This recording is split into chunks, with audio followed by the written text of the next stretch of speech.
Welcome back, you beautiful souls, and we're doing another Ingram's Skin session, and they have been absolutely loved by everybody, and it's been the center around encouraging people to embrace and celebrate the skin that they are in, delving into topics that people are not always openly discussing, from redefining our body and modern masculinity to igniting exclusivity, representation matters, and acts of liberation. Now, during this campaign, the first Ingram's Brave survey was conducted with over 1,100 participants, with the aim of gaining insights into how comfortable South Africans between the ages of 18 to 54 and up are in their skin. Now, it also touched on confidence, bravery, and the need for self-care. And the results are in and reflect that on average, 1 in 3 people are uncomfortable in their skin.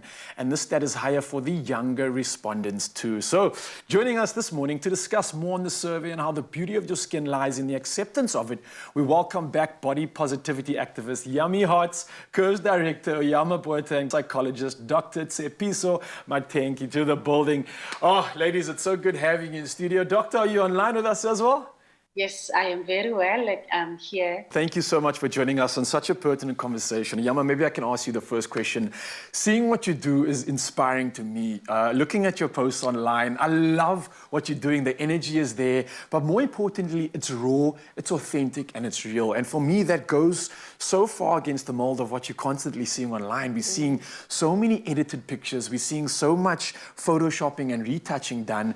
It's almost putting this added pressure on society to kind of just be perfect. And I mean, the pressure is on right now when it comes to our appearance. You, however, are doing something different. You're using your social media channels and your platform for something different. But how exactly are you expressing yourself and doing something so good right now in this space? Well, first of all, thank you so much for having me back. And the compliments, I appreciate it. It's deserved, of course. Thank you. I think for me, what's been the most important thing that I've done online is, I always say in my interviews, I go in online to be myself. The biggest thing has been curating content, firstly for myself and not for anyone else, because in that way I get to show my true authentic self, but it's also what I consume. So I always tell my audience that you have the power to decide how your experience is online, you know, and follow people that are not adding positive experiences to you, the way you feel about yourself. I mean, really, the added bonus is the fact that people get to say, you know, today I wore a skirt because of the post that you posted, you know. Something so empowering that you're just living your life, and getting such positive message has been a journey, and a wonderful one at that. Maybe I can ask you this question. Look, and the survey for me is showing some incredible stats and some very, very shocking ones too. And the survey cited rude and insensitive people, as well as the comparison to and the judgment of others as the biggest reasons that impact our self-confidence and mental health. And in particular, 39% of the age group of 18 to 24-year-olds are surprisingly nearly half of over 45-year-olds too. Now, Dr. Tsepiso, how can we not allow this to affect our self-esteem? When you look online in terms of what Oyam has been speaking about on social media platforms, you see a lot of body shaming that people are putting out there. But campaigns like this one that Ingram is running is about making people aware that you are on a journey of personal discovery, personal mastery towards working towards the best version of yourself. And you need to be able to cultivate what that looks like for you, but also be mindful of how you can sabotage yourself. Because when you internalize the negative messages that other people are saying to you, whether it's on social media or it's the way you were brought up by specific people in your life, then they become part of what erodes your ability to become the best version of you. Notice your internal self-talk, be aware, and then look at what are the things that you're saying yourself and where you need to start changing or stopping those types of thoughts and interrupting them. Oh, I'm loving this conversation. It almost seems like you get the opportunity to sit in the driver's seat and you can decide, you can redefine your mindset, you can redefine how you perceive yourself. Now, Yama, interestingly again, and the stats for me are crazy. If I look at versus males and females, it says here 26% of women versus only 2% of men indicated cellulite as a body conscious concern for them, stretch marks or anything along those lines. We all are affected, and I think it's so important once again then to look at this from an internal and external perspective. For you though, what's important and how are you showcasing this positivity in a sense? I mean, we're looking at self-care as something so important these days. It's like a ritual to coming out to the world. Yeah. Why is it important to you, and how are you making sure that you're applying enough time to that self-care? That's a really good question. Well, firstly, I have to agree that self-esteem or lack thereof is definitely very gender neutral.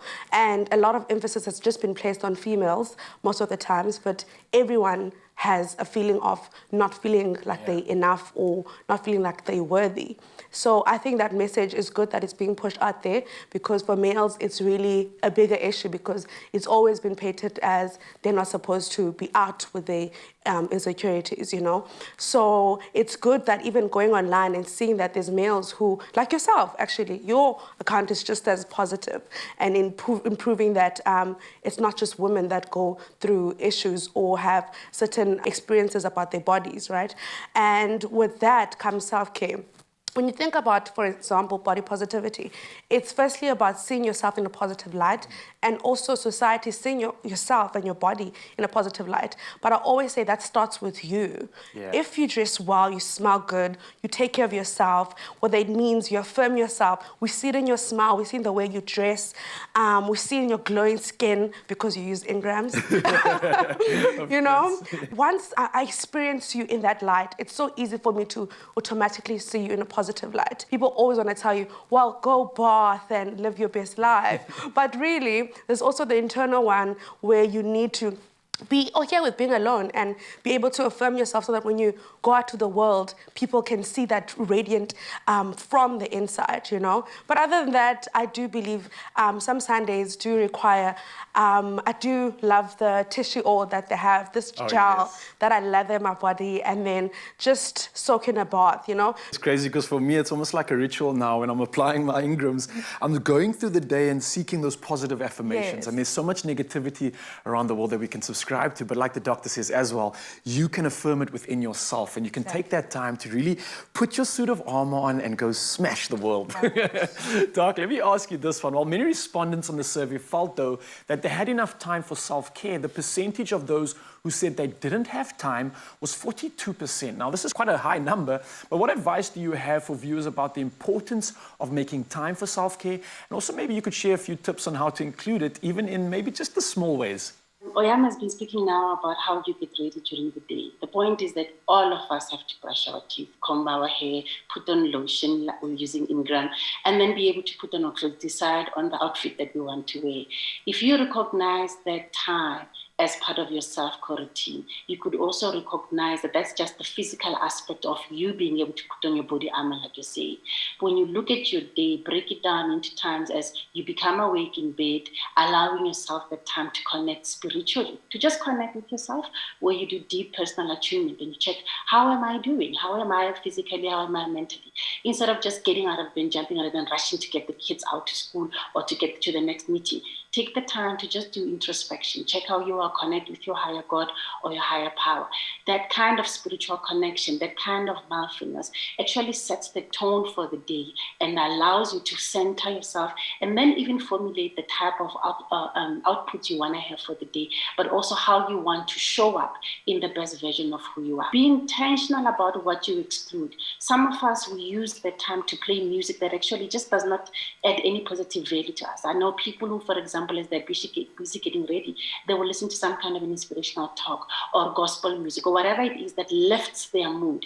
So part of self-care, when you're taking care of yourself physically, it's also being aware of what you allow in your environment that actually nurtures and puts you in a space where you are actually prepared with putting your best foot forward to deal with the world. And then also being intentional, for example, about how your evenings are. Bedtime routine isn't just for children. Adults, you also need to have a bedtime routine that allows you to deconnect, to not connect with the world, to remove all the gadgets, allow yourself to just lazy down. Try to find things that allow you, like yoga, like just sitting in the bath, being able to cook and using that to be your way of spiritual connection. And because people are working from home, they're finding it difficult actually to be able to separate work and being at home because you're doing a lot of the things on virtual. So take those disciplined moments where you're going to walk around the garden in between sessions, between your virtual sessions, and what is your routine to get to wind down for the day. Dr. Tsepiso, I can't thank you enough for those beautiful tips. I think the whole of Mzansi is writing that down because this is constructive stuff that we can definitely incorporate into our lives. And of course, ladies, thank you so much for joining us this morning. Oyama, honestly, you embody everything that I hope every South African and the rest of the world could do. You have the energy, you have the fire, the gees, and of course the beauty, and you really are inspiring. And I can't thank you enough for joining us this morning with this conversation. Thank you so much for having me. It's a pleasure. Now, listen, today's conversation has really, truly blown my mind. And I mean, the fact that 1 in 3 people feel uncomfortable with being themselves in front of others, it is vital that these brave conversations keep happening so we can remind ourselves and everyone else out there just how beautiful they really are. And that's inside and out. Now, it's a timely reminder that we need to support each other, even more so during times of strain, such as the current pandemic that we are in. So join the brave conversation and tell us how you own your skin and wear it bravely. Now, reply to the competition post on the Expresso Facebook, Twitter, or Instagram page with the hashtag #YourSkinYourBrave, and you can stand a chance to win 1,000 Rand in vouchers with Ingrams. Now, this week's competition closes on Friday, the 10th of September at midday, and your T's and C's can be found on expressoshow.com. Hurry up. What are you waiting for?